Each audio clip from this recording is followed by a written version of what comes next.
Nu și, cum merge? Da, iaca, am adunat niște sârmă, niște bobine, o antenă cât mai lungă, componente felurite, că mă gândeam să-mi fac aparatul meu de radio, care prinde numai adevărul. Cum adică numai adevărul?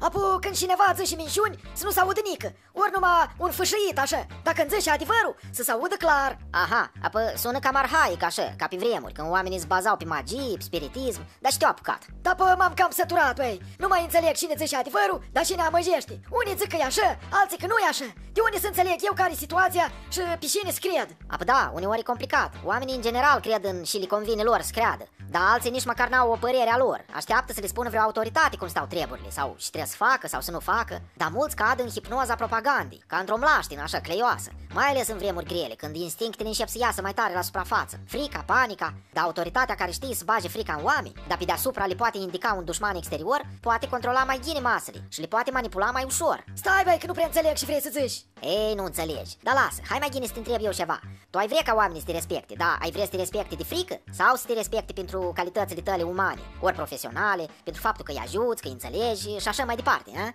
Apă da, pentru calități, nu de frică. Corect, numai că liderii unor dictaturi funcționează altfel, băi. Ei vor respectul cu orice preț. Și dacă nu-i duci capul să-l dobândească pe cale civilizată, pașnică, a să caute să-l dobândească prin șantaj, minciuni, amenințări, crime, război. Și ca să poată face asta nepedepsiți, ei au nevoie de pază bună, dar mai ales un aparat de propagandă puternic. Plus un aparat intern de represalii, care să bage frica în cei care ne ascultă, care se revoltă, ori nu fac și de să zici. Că oamenii de frică nu numai când încep să vorbească în șoaptă, dar schimbă și discursul, înțelegi? Știi cum era în anecdotul acela, că l-a chemat securitatea pe unul și i-a zis, dar tu deși acolo la o întâlnire ai comentat împotriva partidului, da, asta? Și am comentat, n-am comentat eu nică. Și securistul zice, ei da, dar atunci când ai strigat, asta e viață? Asta e trai? Ce-ai vrut să zici? Și omul nostru zice, dar stați o leac, tovarăș ofițer, eu n-am zis așa, eu am zis, asta e viață, asta e trai. Bun, bun, dar de ce nu-ți poate altfel, ei? Normal. Se poate, numai că pentru asta ai nevoie de o clasă politică civilizată, educată, nu cadre dubioase cu apucături interlopi, banditești, care folosesc teroarea ca să-și atingă scopurile. Așa funcționează dictaturile, băi. Ele sunt primitivi și au nevoie de propagandă care să livrează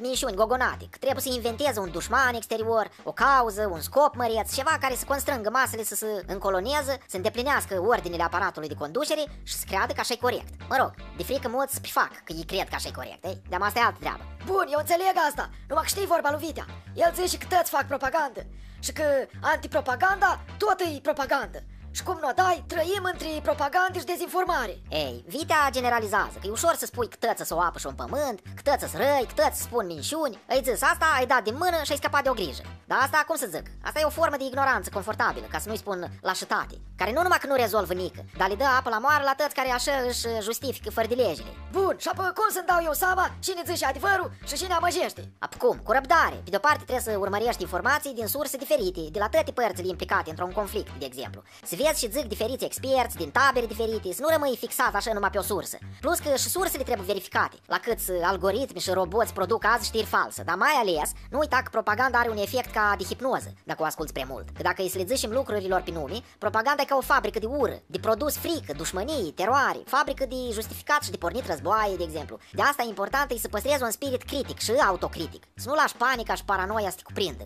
Dar pe uite cum îți vremurile, băi, cum să nu te apuci și paranoia câteodată? Da, eu înțeleg, numai că pe asta mizează de obicei tartorii, bandiții, abuzatorii, să bage lumea în spărieț, să strângă șurubul, să te încordeze, să te destabilizeze emoțional, ca să te scoată la instincte, înțelegi? Să intri în regim de supraviețuire, pentru că omul în regim de supraviețuire poate să facă lucruri pe care în mod normal nu le-ar face, înțelegi? Inclusiv crime, dar asta e o discuție complicată. Ia să vedem care e situația la noi aici. Cum care, băi? Nu vezi că ți-am dat șah? Care șah, băi? Iar ai mers cu pești ca mie. Of, s-am scuzare, stai o leacă, amuș. Nu te da, nu te lăsa, dar cel mai important să cântărești ghini variantele.